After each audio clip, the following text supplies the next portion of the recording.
High বন্ধুরা, hi good morning. কেমন আছো তোমরা সবাই?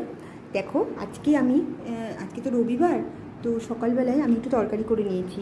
এই পেঁয়াজ কাঁচা লঙ্কা দিয়ে একটা আলু তরকারি করে নিয়েছি, আর একটু কলাও দিয়েছে ভাই, তার সঙ্গে একটু রুটি। যদিও লুচি পরোটা খাওয়ারই ইচ্ছা করছিল, কিন্তু যেহেতু গরম আছে, অন্যের জন্য না, বাট ইচ্ছা করলো না, তো রুটিই করে নিয়েছি। তার সঙ্গে একটু চা, এই যে চা, এই যে আমার টিপটটা দেখো, আমার টিপটটা সুন্দর না? আর তার সঙ্গে আমি চা এই যে করে নিয়েছি।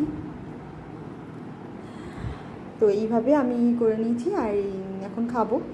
আর সকালের জলখাবারটা একটু ভালো না হলে একদম ভাল লাগে না, তো তাই কারণে আমি করেছি। এবার আশা করি তোমরাও এরকমই রবিবারের সকালটা খাচ্ছ। অনেক দিন পর আমি দিলাম, অনেক দিন দেওয়া হয় না, তো আজকে দিলাম। তো আশা করি তোমাদের আজকের দিনটা ভালোই যাবে। আমি তো চেষ্টা করছি, অবশ্যই আমি সবসময় ভালো থাকার।